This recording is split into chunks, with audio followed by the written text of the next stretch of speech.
14 tahun menanti sejak film terakhirnya, Final Destination 5 tahun 2011. Akhirnya, Final Destination Bloodlines tayang di bioskop Indonesia mulai tanggal 14 Mei 2025 nanti. Dan aku udah nonton sneak previewnya kemarin di bioskop dan sekarang kita akan bahas filmnya. So guys, hari ini kita akan nge-review dan ngebahas film Final Destination Bloodlines dan sedikit kilas balik ke 5 seri sebelumnya untuk mengantar teman-teman yang nggak tahu sama sekali dengan Final Destination dan kepengen nonton film Bloodlines. Kayak FOMO tapi minimal harus tahu gitu. So langsung aja kita masuk ke pembahasannya. Final Destination pertama kali rilis pada 17 Maret tahun 2000 di Amerika Serikat dengan genre supernatural horror dan digarap oleh James Wong dan diproduksi oleh New Line Cinema sampai yang ke-6 ini. Nah, walaupun genrenya supernatural horror, percayalah di sini nggak ada penampakan, nggak ada hantu-hantuan. Tapi penyajian horornya bener-bener dekat ke kehidupan manusia. Artinya, kejadian-kejadian dalam film ini juga mungkin bisa terjadi sama kita di kehidupan asli. Final Destination punya konsep cerita mencurangi kematian atau manusia melawan kematian. Di saat seseorang harusnya mati dalam suatu insiden, tapi mereka selamat karena ada satu orang yang bisa memprediksi kejadian itu sebelum itu terjadi, dan akhirnya dia menyelamatkan beberapa nyawa. Tapi kematian nggak suka kalau rancangannya dirusak oleh manusia. Kematian kembali mendatangi orang-orang yang selamat atau yang disebut survivor dan memberikan kematian dengan cara yang sangat menyeramkan. Nah, walaupun dari 6 seri Final Destination ini punya konsep cerita yang sama secara garis besar, tapi tiap-tiap seri selalu punya penyajian cerita, alur cerita, ide-ide rancangan kematian yang fresh, dan nggak pernah membosankan. Khususnya nih ya, cara-cara kematian menjemput para survivor itu loh. Kayak pergerakan-pergerakan kematian sampai akhirnya nyawa mereka hilang, itu bener-bener bikin bergidik ngeri, was-was, jantungan, dan nggak tenang liatnya. Nah, film Final Destination Bloodlines, walaupun punya alur cerita tersendiri, tapi lumayan terbantu untuk kita yang udah nonton film-film sebelumnya. Biar lebih nostalgia aja. Karena di film ke-6 ini, beberapa unsur di film-film sebelumnya itu ada dimunculkan, dan ada beberapa nama yang tersebut di film ini. Nah, sekarang kita coba kilas balik ke 5 film sebelumnya. Film pertama berkisah tentang seorang murid sekolah bernama Alex Browning yang sedang dalam perjalanan ke Paris dari sekolahnya untuk kegiatan study tour. Nah, baru aja lepas landas, pesawat mereka yaitu Folly Airlines penerbangan 180 mengalami kecelakaan parah dan menewaskan semua penumpang yang ada di dalamnya. Tapi kejadian itu baru penglihatannya Alex. Jadi itu kayak mimpi yang tapi berasa banget nyatanya. Ditambah tanda-tanda yang dilihat Alex dalam bayangannya itu beneran terjadi. Alex yakin kalau itu bukan sekedar mimpi, tapi semacam penerawangan kejadian di masa depan. Alex pun mengingatkan semua orang di pesawat untuk turun karena pesawat ini akan meledak. Tapi pastinya semua orang menganggap Alex gila. Akhirnya, 7 orang turun dari pesawat dengan alasan yang berbeda-beda. Dan benar aja, pesawat meledak persis seperti yang ada dalam bayangan Alex. Dan 7 orang ini selamat karena mereka nggak jadi terbang. Singkat cerita, 7 orang yang turun dari pesawat, satu persatu meninggal dunia dengan cara yang mengenaskan. Tercekik benang di kamar mandi, ditabrak bus, ketusuk pisau dan meledak, kepotong pelat besi, dan orang-orang ini mati dengan urutan yang sama dengan yang seharusnya terjadi di pesawat. Dan mereka menyebut itu sebagai death list atau daftar kematian. Siapa dulu nih yang bakal dijemput oleh kematian? Dan kata-kata andalan di film ini adalah who's next. Nah, dalam serial Final Destination ini, ada seorang pria bernama William Bloodworth yang diperankan oleh Tony Todd. Nah, pria ini sejak awal kemunculannya misterius banget. Dia sangat memahami tentang daftar kematian dan rancangan kematian. Nah, dari beliaulah para survivor di semua film ini tahu gimana cara membaca pertanda, siapa orang selanjutnya yang diincar oleh maut, dan bagaimana cara daftar ini bisa dirusak atau dicurangi. Dari bapak inilah taunya. Nah, singkat cerita, dengan banyaknya perjuangan, Final Destination 1 berakhir dengan Alex Browning yang juga hilang nyawanya karena dihantam papan iklan bertuliskan 180. Next.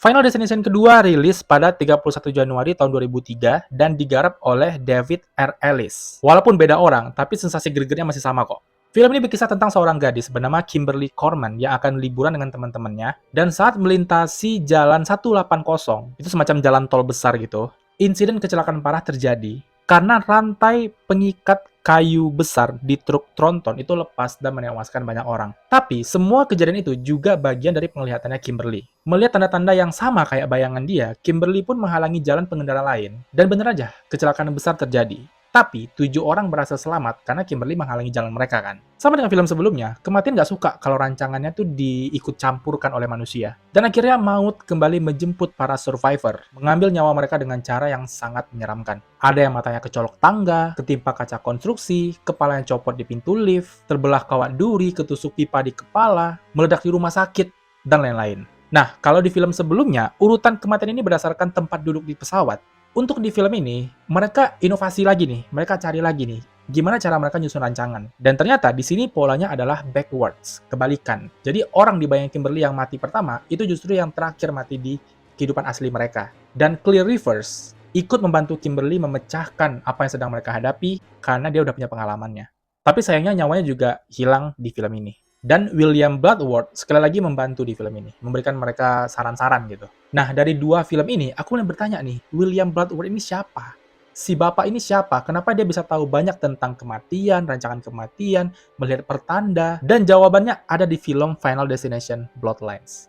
Aku suka banget sih part ini, kayak aku tercengang untuk waktu yang cukup lama mengetahui fakta itu. Akhirnya terjawab pertanyaanku dari awal. Dan Final Destination 2 di endingnya memperlihatkan kalau Kimberly Corman dan Thomas Burke, dua orang survivor, masih terlihat hidup.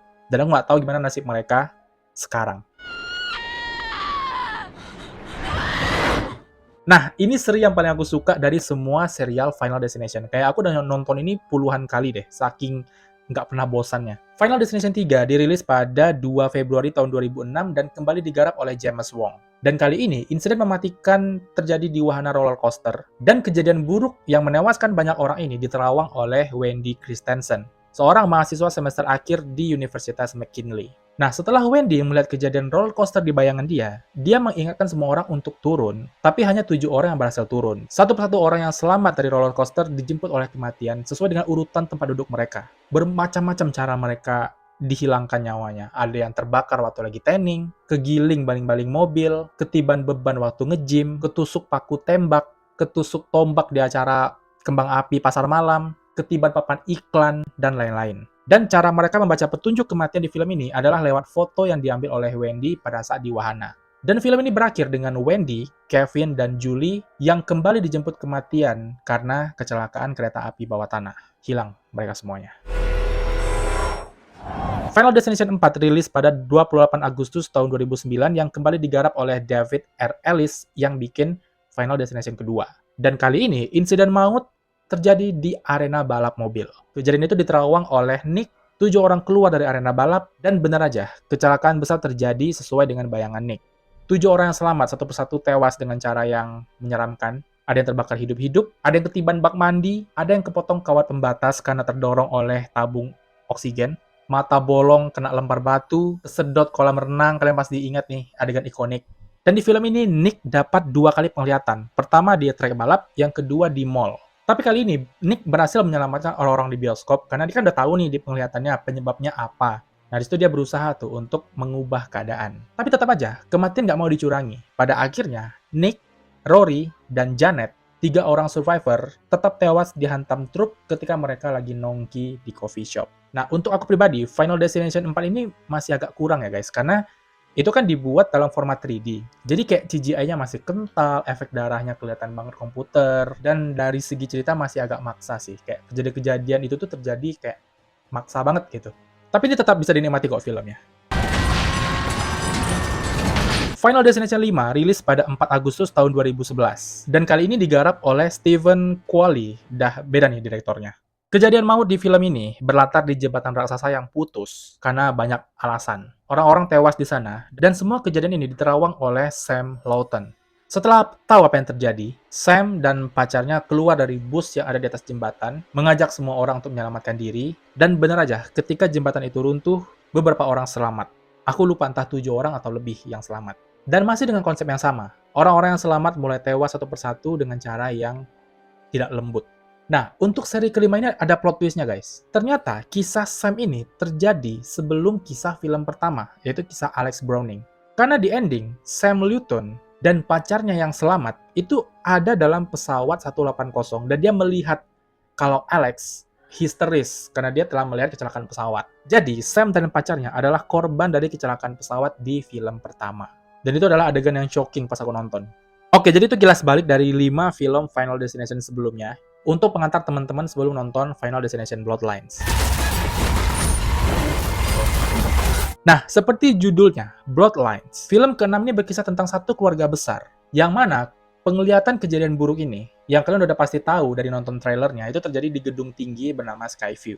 Dan penglihatan kejadian itu dialami oleh seorang gadis bernama Iris. Nah, karena korban di gedung itu banyak banget, dan karena Iris mengubah keadaan karena udah tahu penyebabnya apa, banyak orang yang selamat akhirnya dari gedung itu. Dan kematian butuh waktu bertahun-tahun untuk mengincar para survivor sampai ke keturunannya. Kenapa sampai ke keturunannya? Karena keturunan ini harusnya nggak ada, karena harusnya orang tua mereka udah hilang nyawanya di gedung itu. Tapi karena mereka berhasil selamat, mereka berkembang biak, kematian mengincar sampai ke turun-turunannya. Jadi itulah kenapa film ini namanya Bloodlines. Dan kali ini sampai ke keluarganya Iris. Jadi, kematian mengincar Iris yang berlindung dalam rumahnya yang jauh dalam hutan, dan dia berhasil selamat selama puluhan tahun karena menjaga dirinya dari intayan kematian. Tapi semua kerunyman ini terjadi karena penglihatan Iris di gedung itu dilihat oleh cucunya Stephanie. Dan sekarang Stephanie harus berjuang melindungi keluarganya dari maut yang datang mengincar mereka. Review section. Jujur, penantian 14 tahun terbayarkan di film ini. Durasinya hampir 2 jam, tapi nggak berasa sama sekali. Semua vibes kengerian di film Final Destination itu masih kental di sini. Panasnya dapat, was-wasnya dapat, gregetnya dapat, jerit-jeritnya, jingkrak-jingkraknya, dan jumpscare-nya pun dapat. Penyajian cerita juga cerdas di sini, guys. Unsur-unsur yang diangkat, penyajian dalam kematiannya, juga dibikin panas dingin, pokoknya pas kita ngeliat. Dan seperti yang tadi aku bilang, pertanyaan dari film pertama dan kedua tentang William Bloodworth, disinilah terjawabnya. Dan di film ini, Kimberly Corman juga tersebut karena sebagai pembanding dengan apa yang dialami oleh Stephanie. Pokoknya seru lah seri ke-6 ini, worth it banget. Tapi yang menurutku agak kurang di film ini ya CGI-nya sih. Rate dari aku 9/10 untuk Final Destination Bloodlines. Yang belum nonton serial Final Destination, semoga dengan nonton video ini kalian jadi sedikit tahu tentang filmnya, dan gak kosong-kosong amat pas nonton filmnya besok. Dan yang udah nonton film Final Destination 6 di sneak preview kemarin, coba tulis di kolom komentar pendapat kalian. Dan itu aja pembahasan aku untuk film Final Destination Bloodlines. Kalau misalnya kalian suka, klik like-nya, subscribe channel ini untuk berlangganan, dan klik loncengnya untuk dapat notifikasi kalau ada video baru. Jangan lupa tinggalkan komentar, kritik dan saran untuk kemajuan channel ini, dan jangan lupa share video ini ke teman-teman yang lain. Terima kasih sudah menonton, dan sampai jumpa di video-video selanjutnya. Bye guys.